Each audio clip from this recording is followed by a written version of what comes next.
there's a big element in this film of the exploration of unresolved trauma and how unresolved trauma will leak into other places. Canada was really I got there, yeah, at the end of 70, beginning of 71. And Canada, I will tell you, honestly, was the birthplace of my creative self for sure. That's interesting. I'd love to Oh, hear yeah. how. How is that? Why, what was it about Canada that made it the birthplace of your creative self? Because I was a young girl. I was 17 when I left home, and I went to California to work as an inker and painter at Hanna-Barbera Cartoon Studios. But that was 1969, like the heyday of all this stuff, and I just was built for the counterculture. So I traveled around and was kind of living a commune life for a while, and ended up on a commune in British Columbia. But I had discovered my voice, that I could sing. And there was a musician, lots of everybody there was musical. We had a little band and everything.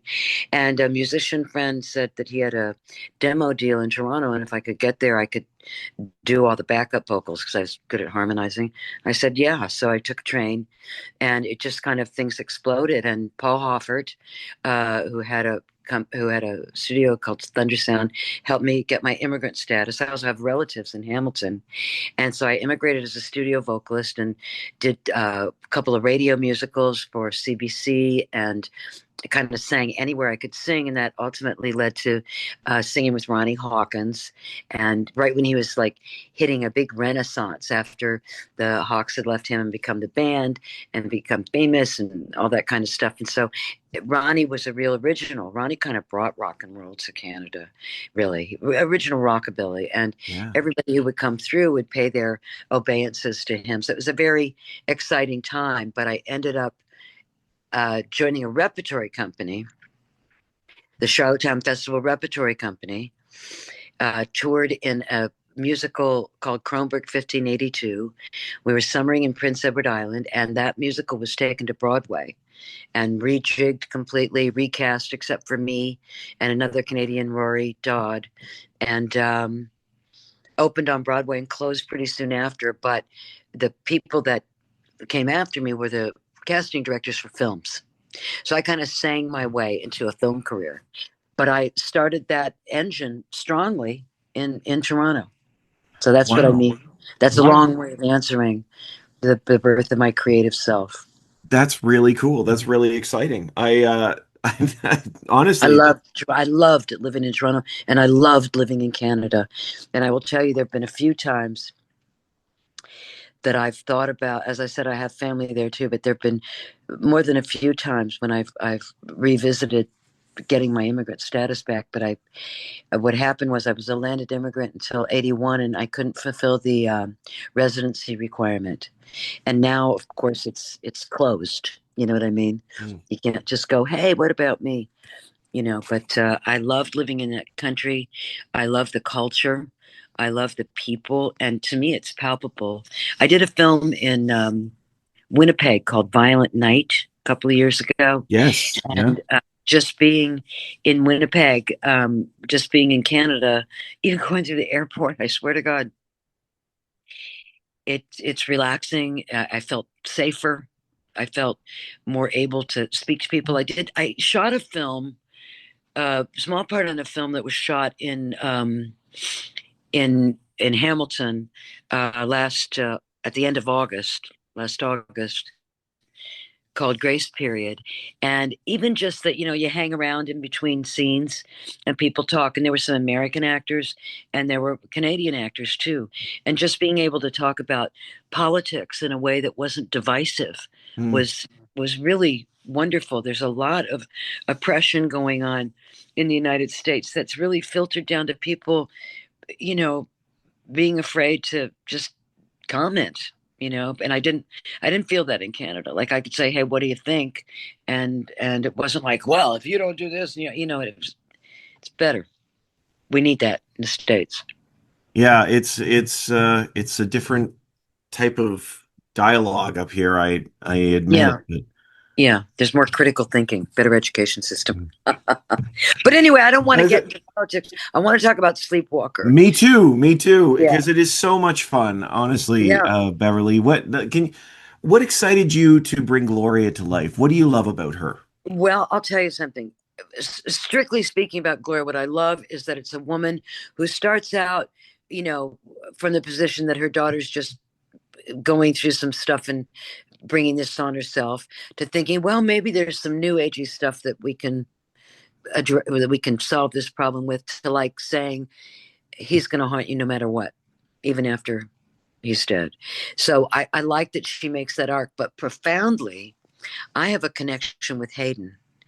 I met her when she was 10 years old.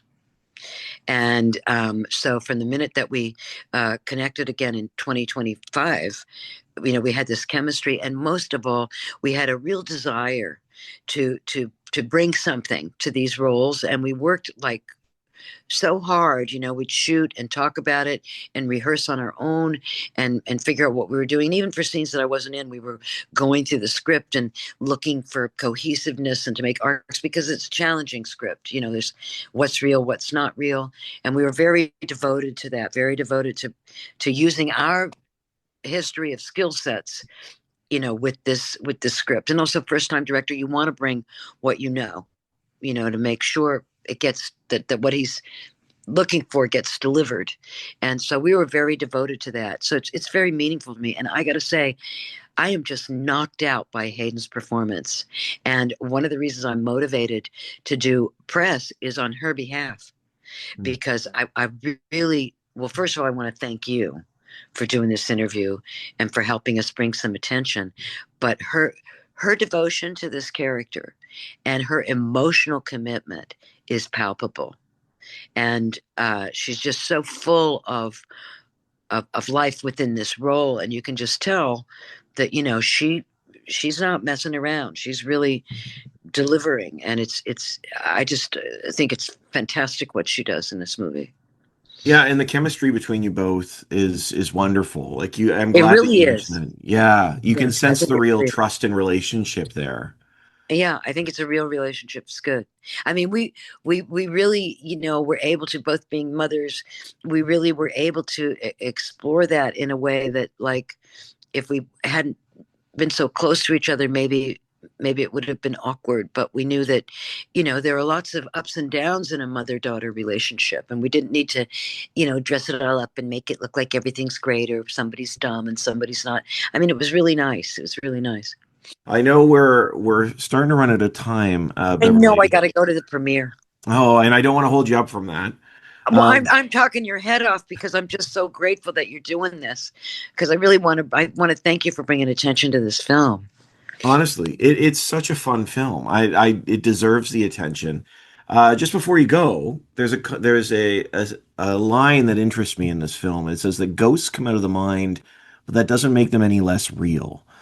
And I Oh, would love to hear your thoughts on that in this particular film because it's very much a psychological slash yeah, supernatural thriller. right, yeah. Well, I'd say that's true. I mean, because without wanting to get too deep into it, and we can go over the time limit, but without wanting to get, you know, I'm not a psychiatrist, but I do think that's true. I do think that that we, well, first of all, that there's a big element in this film of the exploration of unresolved trauma, and how unresolved trauma will leak into other places, dreams, reactions to things. You get triggered and you don't know why about something. But I do think that ghosts and invasive thinking are related, and it is mental and emotional. It's all tied up, and that it can be difficult to control your thoughts, and it can be difficult to really, but important, to really discern what's coming from inside of you and what's coming from outside of you. And I think that one interesting thing about this film is that it explores that blur, because you see Hayden, desperately trying to make sense of, is this real or is it me? you know. And I think that it's a challenge that we all have. And I think that, we are all haunted by ghosts of our own creation, certainly. But there are things that happen that don't come from within. They come from us reacting to them. It's an interesting thing. What do you think?